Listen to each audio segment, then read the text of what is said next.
ఈరోజు మన కిచెన్లో ఎప్పుడు తినే స్నాక్స్ కాకుండా కాస్త డిఫరెంట్గా తిన్న కొద్దీ తినాలి అనిపించేంత టేస్టీగా బంగాళదుంపతో పిచ్చిగుళ్ళను చేద్దామా? ఇంటికి ఎవరైనా గెస్ట్లు వచ్చినప్పుడు లేదా ఇంట్లో చిన్న చిన్న బర్త్డే పార్టీస్ జరిగినప్పుడు కూడా ఈ స్నాక్స్ చాలా బాగుంటాయి. డిఫరెంట్గా ఉన్న డెఫినెట్గా అందరికీ నచ్చుతాయి. ఇక ఏమాత్రం లేట్ చేయకుండా వీడియోలోకి వెళ్ళిపోదాం పదండి. Hi hello friends, welcome back to our channel. నేను మీ లక్ష్మి. కొత్తగా ఎవరైనా మన ఛానల్ని చూస్తున్నట్లయితే వెంటనే ఛానల్ని సబ్స్క్రైబ్ చేసుకోండి. ముందుగా ఒక మిక్సింగ్ బౌల్లోకి ఉడికించి పెట్టుకున్న 3 బంగాళదుంపలు, అలాగే ఇక్కడ నేను బ్రౌన్ బ్రెడ్ ఒక స్లైస్ తీసుకొని చిన్న చిన్న ముక్కలు కట్ చేసుకొని యాడ్ చేసుకుంటున్నాను. ఇప్పుడు మనం ఇందులోకి స్పైసెస్ అన్ని యాడ్ చేసుకుందాం. మీరు తినే కారాన్ని బట్టి కొద్దిగా కారం, అలాగే కొద్దిగా గరం మసాలా, కొద్దిగా జీలకర్ర పొడి, అలాగే కొద్దిగా చాట్ మసాలా, మీరు తినే రుచిని బట్టి కొద్దిగా సాల్ట్, వీటన్నింటిని యాడ్ చేసుకున్న తర్వాత కొద్దిగా పచ్చిమిర్చి తరుగు, అలాగే కొద్దిగా ఉల్లిపాయ తరుగు, అలాగే సన్నగా తరిగి పెట్టుకున్న కొత్తిమీర తరుగు అన్నీ ఇలా యాడ్ చేసుకున్న తర్వాత మసాలాలన్నీ బాగా కలిసేలాగా, బంగాళదుంప ముక్క ఎక్కడా లేకుండా మొత్తం అంతా పేస్ట్ అయిపోయేలాగా ఇలా బాగా మిక్స్ చేసుకోవాలి.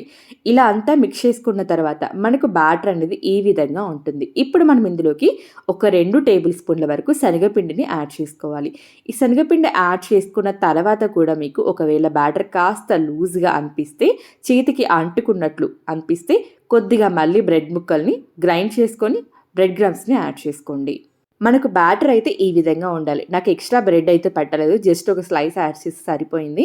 ఇలా ప్రిపేర్ చేసుకున్న ఈ పిండి నుంచి పెద్ద నిమ్మపండు సైజ్ అంత పిండిని తీసుకొని వీడియోలో చూపిస్తున్నట్లు మనకి పిచ్చుకూళ్ళు ఎలా అయితే ఉంటాయో యాజ్ ఇట్ ఈస్ అదే విధంగా ప్రిపేర్ చేసుకోవాలి. ఇలా అన్నీ ప్రిపేర్ చేసుకొని పక్కన ఉంచండి. ఇప్పుడు ఒక మిక్సింగ్ బౌల్ తీసుకొని ఇందులోకి ఒక 2 టేబుల్ స్పూన్ల కార్న్ఫ్లోర్, మీకు నచ్చితే ఒక టేబుల్ స్పూన్ మైదాను కూడా యాడ్ చేసుకోండి. అలాగే కొద్దిగా సాల్ట్ వేసి పిండి మరీ పల్చగా కాకుండా అలానే మరీ చిక్కగా కాకుండా మీడియం థిక్నెస్ ఉండేలాగా మిక్స్ చేసుకోండి. మనకు ఇలా ఉంటే సరిపోతుంది. ఇలా మిక్స్ చేసుకున్న తర్వాత మనం ప్రిపేర్ చేసుకున్న పిచ్చిగుళ్ళను ఈ కార్న్ఫ్లోర్ బ్యాటర్లో ఒకసారి బాగా డిప్ చేసి నీట్గా కోట్ చేసుకోవాలి. ఇలా కోట్ చేసుకున్న తర్వాత సన్నని సేమియాని తీసుకొని ఇలా పైన లేయర్స్ లాగా కోట్ చేసుకోవాలి. ఇలా కోట్ చేసి ఆయిల్లో డీప్ ఫ్రై చేసిన తర్వాత అచ్చంగా పిచ్చిగుళ్ళు ఎలా అయితే ఉంటాయో యాజ్ ఇట్ ఈస్ అదే విధంగా ఉంటాయి. సో కోటింగ్ చేసేటప్పుడు కాస్త జాగ్రత్తగా షేప్ అవుట్ అవ్వకుండా నీట్గా కోట్ చేసుకోండి. ఇలా అన్నీ కోట్ చేసుకొని పక్కన ఉంచండి. మీడియం ఫ్లేమ్ మీద హీట్ చేసిన ఆయిల్లో మాత్రమే మనం వీటిని డీప్ ఫ్రై చేయాలి. మీరు హై ఫ్లేమ్లో డీప్ ఫ్రై చేశారనుకోండి, పైకి క్రిస్పీగా ఉన్న లోపల అంత పచ్చిపచ్చిగా ఉండిపోతుంది. సో మీడియం ఫ్లేమ్ మీద హీట్ చేసి ఆయిల్ కాస్త దగ్గరుండి మిక్స్ చేసుకుంటూ 2 వైపులా ఇలా మంచి రంగు వచ్చే వరకు కాలనివ్వండి.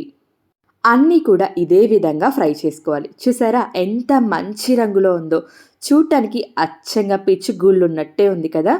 సో ఇలా ఫ్రై చేసుకున్న తర్వాత వీటిని మనం ఒక ప్లేట్లోకి సర్వ్ చేసుకుందాం. పిచ్చిగుళ్ళల్లో పెట్టిన ఎగ్స్ కోసం ఆలూ బ్యాటర్ని చిన్న చిన్న బాల్స్ లాగా ప్రిపేర్ చేసి ఆయిల్లో డీప్ ఫ్రై చేసుకోండి. ఇంత ప్రాసెస్ మా వల్ల కాదక్క అని అనుకునే వాళ్ళు ఆలూ బ్యాటర్ని ఇలా సిలిండర్ షేప్లో చేసి యాజ్ ఇట్ ఈస్గా ఇందాక ఎలా అయితే కార్న్ఫ్లోర్ బ్యాటర్లో డిప్ చేశానో యాజ్ ఇట్ ఈస్ అదే విధంగా డిప్ చేసి సన్నని సేమియాని కోట్ చేసుకొని ఆయిల్లో డీప్ ఫ్రై చేయడమే. జస్ట్ నేను ఒక సింపుల్ ఐడియాని ఇచ్చాను, మీకు ఎలా ఈజీ అనిపిస్తే అలా ప్రిపేర్ చేసుకోండి. సేమ్ వీటిని కూడా మీడియం ఫ్లేమ్లో పెట్టి ఫ్రై చేసుకోవాలి. ఇలా ప్రిపేర్ చేసుకున్న ఈ పిచ్చిగుళ్ళకి మధ్యలోకి స్టఫింగ్ లాగా నేను ఇక్కడ అల్లం చట్నీని ప్రిపేర్ చేశాను. అల్లం చట్నీ, అలాగే మనం డీప్ ఫ్రై చేసి పెట్టుకున్న ఎగ్స్, అలాగే మీరు ఇక్కడ అల్లం చట్నీ బదులు మీరు టమాటా కెచప్ని కూడా యూజ్ చేయొచ్చు. నేను ఇక్కడ 2 అల్లం చట్నీ అలాగే 1 టమాటా కెచప్తో సర్వ్ చేశాను.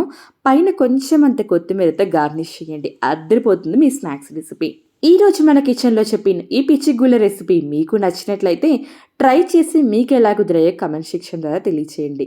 ఈసారి ఇంటికి ఎవరైనా గెస్ట్లు వచ్చినా లేదా ఇంట్లో చిన్న చిన్న బర్త్డే పార్టీస్ ఏవైనా జరుగుతున్నా డిఫరెంట్గా ట్రై చేయండి, డెఫినెట్గా అందరికీ నచ్చుతాయి.